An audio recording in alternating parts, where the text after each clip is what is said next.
इधर मैं कई वर्षों से देख रहा हूं, अधिकांश लोग जिनकी 30 या 40 वर्ष की आयु हो चुकी है या इससे अधिक हो चुकी है, वो लोग आते हैं और एक शिकायत करते हैं कि वो सो जाते हैं, अगर हाथ पर बाह पर सिर रख करके सो गए, सुन्न हो गई, थोड़ी देर में ही सुन्न हो जाती है। जरा देर के लिए ऐसे हाथ रख दिया, सुन्न हो जाता है। तो नस नाड़ियों के स्वास्थ्य के लिए, नस नाड़ियों के स्वास्थ्य की रक्षा की बात कर रहा हूं। यदि ऐसा हो रहा है तो क्यों हो रहा है, उन कारणों में जाना पड़ेगा। तो पहली बात है कि हम अपने आहार पर ध्यान देते, आहार में फाइबर पर्याप्त होता है।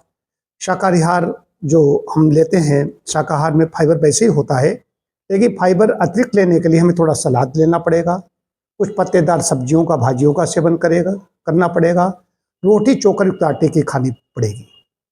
ये स्वास्थ्य रक्षा पर भी, नस नाड़ियों के स्वास्थ्य को ठीक रखने के लिए भी करना पड़ेगा। यदि परेशानी हो गई है, सुन्न हो रहे हैं, तो ये करना पड़ेगा। व्यायाम नहीं करते हैं तो व्यायाम करना पड़ेगा। व्यायाम की कमी से भी ऐसा हो रहा है, सर्कुलेटरी सिस्टम ठीक तरीके से काम नहीं करता है। कई बार होता है कि कोई डायबिटिक व्यक्ति है, उनको भी न्यूरोपैथी की ओर इधर जाता है, उनको भी ये समस्या हो सकती है। कई लोगों की सर्वाइकल प्रॉब्लम होती है, सर्वाइकल स्पाइंडिलाइसिस होने के कारण भी ये झंझनाहट, झुंझुनी या शून्यपन होने लगता है। तो अगर ऐसा है तो संबंधित विशेषज्ञ से संपर्क करें।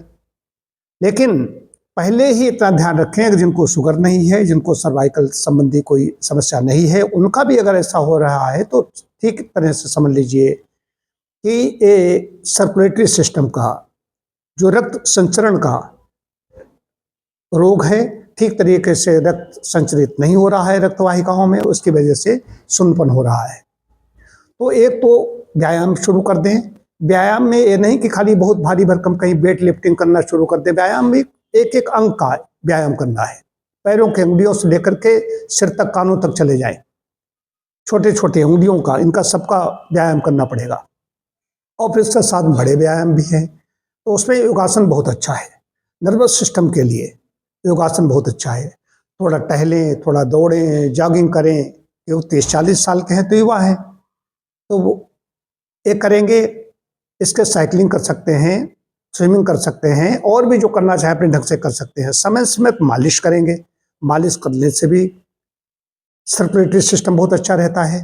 और जिनको ज़्यादा परेशानी हो गई तो जो स्वेदन करें। जाड़े के दिनों कहते हैं ज़्यादा परेशानी हो जाती है। जाड़े के दिनों में एक परेशानी का भी कारण है, व्यक्ति पानी कम पीता है और व्यायाम से भी किनारा कर लेता है, खाट पी ठीक रहा है, तो उधर भी मलक्रिया उसकी ठीक नहीं होती। पानी की कमी से भी ऐसा होने लगता है।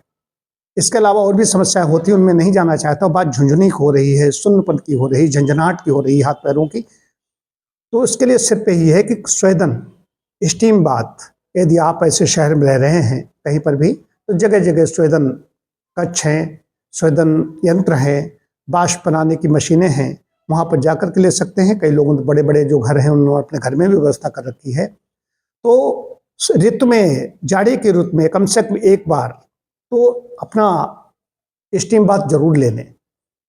जिनके पास व्यवस्था है वो तो सप्ताह में ले सकते हैं, लेकिन कॉन्ट्राइंडिकेशन है, जिनका बीपी ज़्यादा हाई होगा वो नहीं लेंगे, या ज़्यादा लो है वो नहीं लेंगे, बुखार उखार है वो न लें। तो मालिश करेंगे, आहार लेंगे, आहार में भी थोड़ा सा ओमेगा-3, कुछ ऐसे अखरोट जैसी चीज़ें, कैल्शियम प्रधान भोजन, कुछ सीड्स ऐसे होते हैं जिसमें फोलिक एसिड होता है, कद्दू के बीज हैं, सूरजमुखी के बीज है, तो ये भी लें।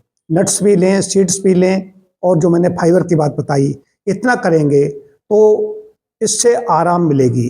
अब मालिश के लिए तिल का तेल ज़्यादा अच्छा है। धूप का सेवन करें, बस सुन्नपन है तो ख़त्म हो जाएगा। और पहली बात, जिनका नहीं है वो पहले से शुरू कर दें कि उनको ऐसी समस्या नहीं उत्पन्न होगी, और जिनकी समस्या है वो इससे उनको निजात मिल जाएगी।